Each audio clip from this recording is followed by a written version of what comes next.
Hello, my name is Timothy Accurso, and I come from Glen Lyon, Pennsylvania, and I'm the resident artist pianist for Utah Opera this season. A pianist job in opera is kind of interesting because the music in an opera is performed typically by an orchestra, and that can be a small chamber orchestra up to a very large orchestra in the works of such as Wagner or something like that. And my job is to play the rehearsal process for opera companies. So orchestras are very large and very expensive to work with, so a pianist serves the function of playing the rehearsals. So we have to play all of the orchestra music with just our 10 fingers. Also, another job for a pianist in opera is often to be a vocal coach. So we serve as a resource for the singers to help them prepare their roles. We coach them in things like foreign language pronunciation. We also help them with style and just getting the roles in their body before they go on stage.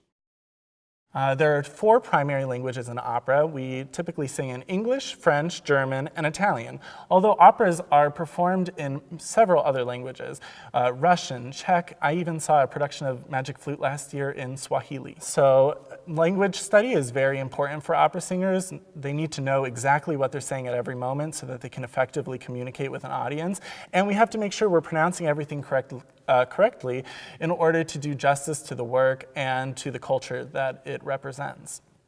A pianist needs to display a lot of knowledge about an opera score. The auditions can be pretty intense. What we have to do is typically play and sing excerpts from operas at the same time. So typically we would do about 2 or 3 opera excerpts, and then they might ask for you to perform an aria or something also. And throughout that process, it shows that you know the language, that you understand the translation, the character of the piece, the orchestration, and then also they may have you work with a singer, coach them, give them feedback, because there's a lot of different skills that go into being a pianist for opera. So it kind of depends on the company, and each audition is a little different.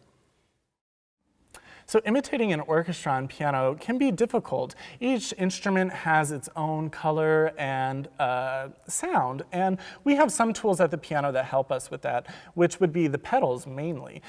So the pedals can give warmth and different color, and also it can help you accomplish different textures. For example, the middle pedal on a piano, what it does is you can play one chord and then sustain it with the middle pedal, and then everything else that you play is not sustained. So that can be a very effective tool in orchestral playing, because let's say the brass choir is playing one chord, but then the woodwinds play a sequence above that that is staccato. You can accomplish that using that tool on a piano.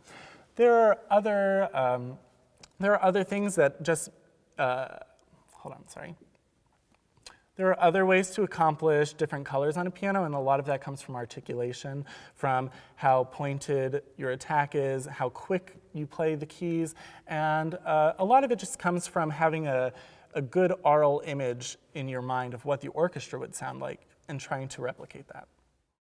Well, if you're excited about opera and interested in learning more about opera, now is a great time to do so, because there is so much available to you from YouTube, and the Metropolitan Opera does tons of broadcasts in movie theaters, and then visiting a local opera company right here at Capitol Theater. How about that? There's so much music to learn, and we are so blessed to be able to work in this repertoire our whole lives, and we'll probably only scratch the surface. So my advice is just to expose yourself to as much singing as possible. Go to recitals, go to concerts, and get involved in any way you can and that you would like to.